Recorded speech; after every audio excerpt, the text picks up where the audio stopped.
또한 마음을 다스리는 입장이 될 것 같습니다. 마음을 가라앉히시고 눈 감고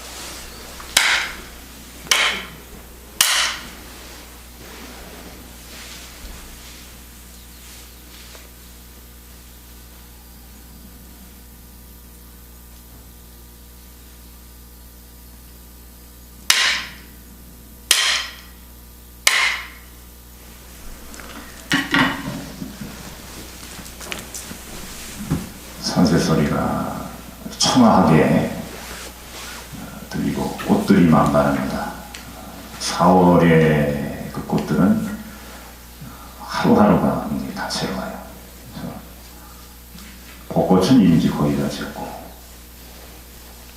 목련도 이제 만개를 하고 진달래는 이제 거의 화려하게 그 자태를 봄을 내고 있고 이렇게 좋은 날에 가족과 또는 벗들과 많이 놀러 가죠. 특히 이제 오늘 일요일 같은 경우는 이제 토요일하고 더불어서 600만 명이 움직인다고 해요. 꽃놀이로.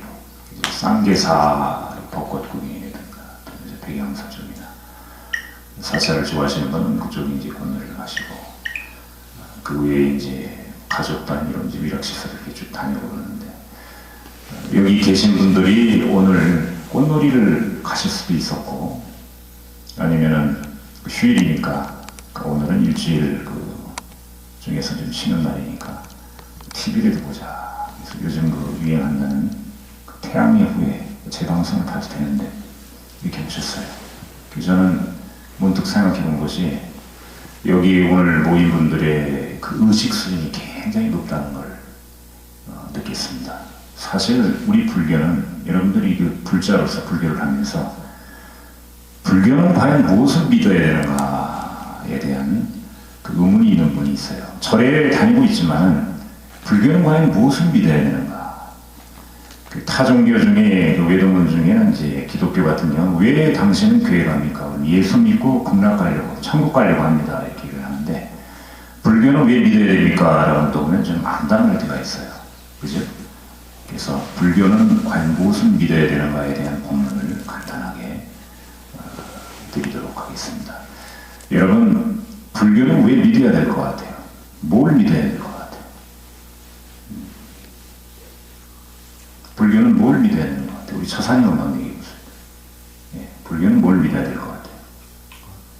다른 스님한테 수신수배라고 해가지고 자기 몸을 닫고 개를 저걸 해야 된다고요. 자기 몸을 닫고 개를 지켜야 된다. 그게 저거라고. 오늘 처사님은 그 유일하게 홍일점인데 말도 아름답게 하셔서 굉장히 인기가 있으실 거예요. 박수 한번 주세요. 예, 그것도 이제 맞는 얘기입니다. 개를 잘 지키자. 부처님께서 이왕이면은 하신 이야기, 그걸 이제 증명하신 얘기라고 그러는데 그 얘기를 설명을 드리면 삼법인이라는 게 있어요. 그 인자는 도장 인자거든요. 그 세 가지 법에 대해서 부처님이 도장을 확 찍었다. 정확한 것이다. 이것이 삼법인인데 그 중에서 오늘은 재행무상에 관한 얘기를 합니다. 재행무상, 재법무화, 일체계고 이게 이제 삼법인이에요. 재행무상이라고 하는 것은 한문으로 이렇게 보면은 무자가 없을 무자고 상자는 항상 상자예요.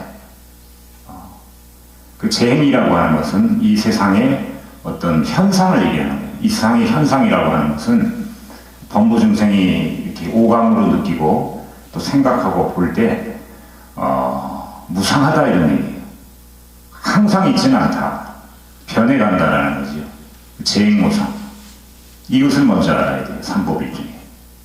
이것을 알면은 우리가 불교를 알았다라고 하는 것이고 이 삼법인을 알아야만이 나중에 이제 부처님이 그 깨우쳤다고 하는 영기법을 알게 되고 불교를 이해할 수가 있고 어디 가서 누가 불교는 뭘 믿어야 되니까 그러면 삼법인을 믿어도 됩니다. 삼법인을 믿습니다라고 해야 정확한 얘기가 됩니다.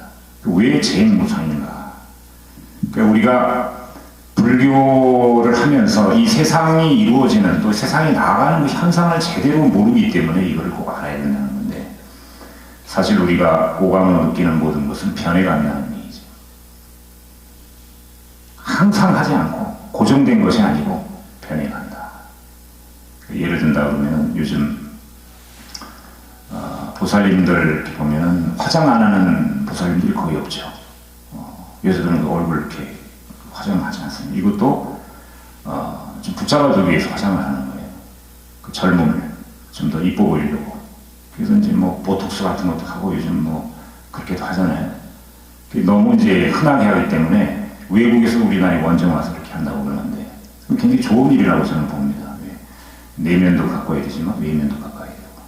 변하지 않는다 그러면 항상 한다 그러면 화장할 필요가 없는 거예요. 근데 나이가 좀 들면서 주름도 늘고 또 눈가도 좀 심해가지고 다크서클이 생기고 그렇잖아요. 한 50 정도 넘어가면 화장을 하게 돼요. 그래서 이것이 내 얼굴이라는 것이 무상한 것이구나 라는 걸 알아야 된다. 두 번째는 생로병사가 있어요. 사람이 태어나서 늙고 병들고 죽는다는 것. 이 네 가지 그 생로병사의 법칙을 여러분들이 알아야 재무상을 이해하는 거예요. 그 이미 인도에서 1500년 전에 그 날도 따뜻하고 지금 전 따뜻해요.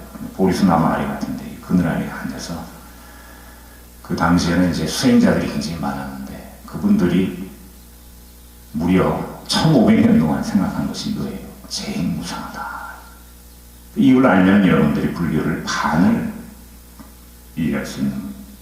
근데 변하는데 안 변하겠다고 버티는 거 이것이 문제이기 때문에 부처님이 재무상하다는 것을 삼보빈 중에 하나로 집어넣은 거예요. 여러분 그 결혼할 때 어떻게 결혼합니까?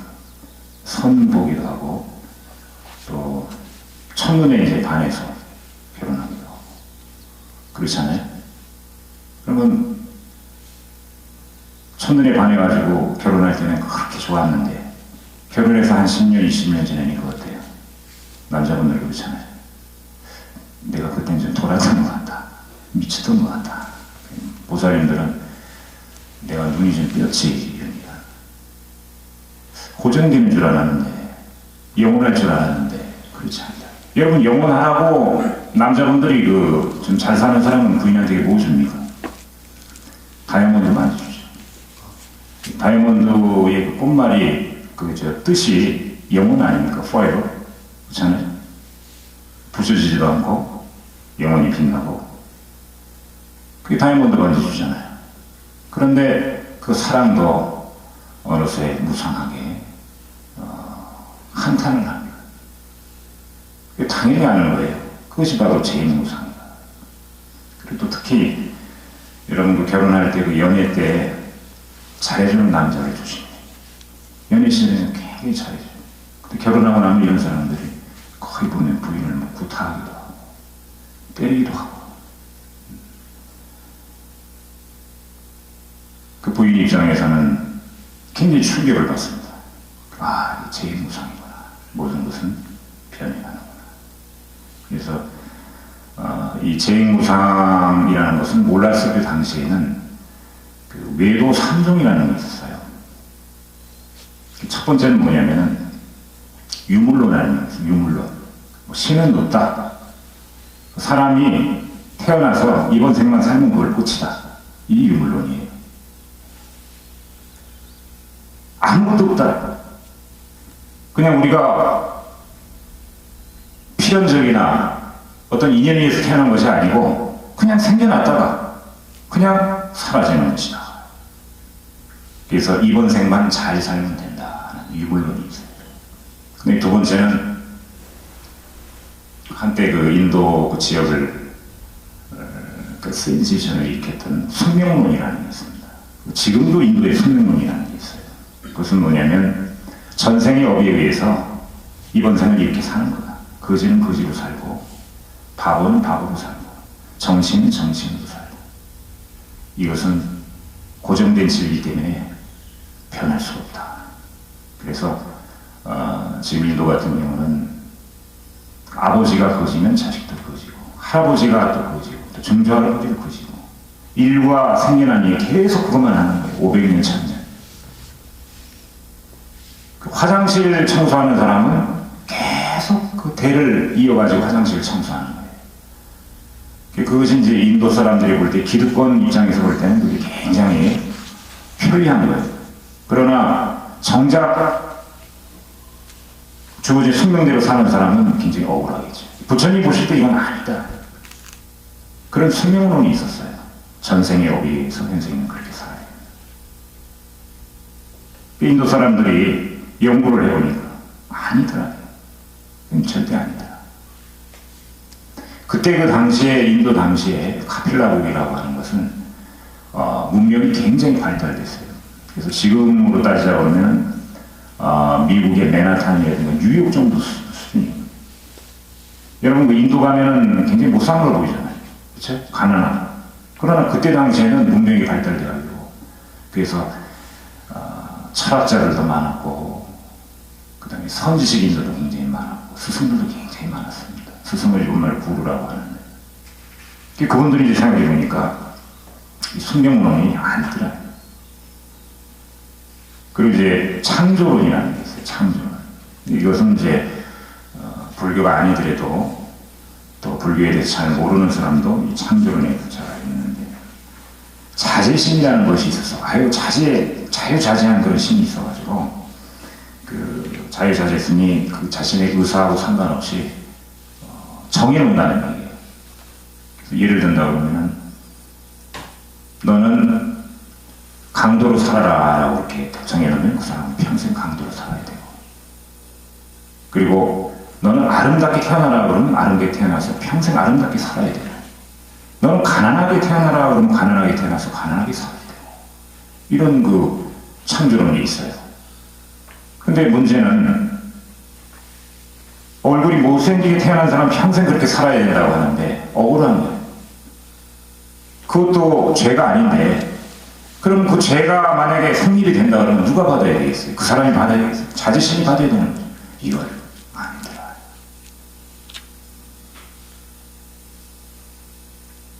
그 다음에 이제 가만히 그들이 연구해 보니까 과연 인간은 어떻게 만들어졌을까? 그 여인들이 그 아기를 얻게 되면 배가 이렇게 나오죠. 그 다음에 아기를 출산하잖아요. 그래서 야, 신이 우리 인간을 낳았는가 보다 이렇게 생각을 하는 거예요. 그래서 이것이 맞는 것 같다라는 학파가 있어요. 그런데 가만히 보니까 소는 어때요? 소를 낳고, 개는 개를 낳고, 염소는 염소를 낳고. 그럼 신이 우리를 낳았다 그러면 완벽하게 만들어야 되는데 왜 이렇게 고통을 받지? 병들고. 신은 완벽하다고 그러면 이건 아니다. 이것도 안 받아들여져요.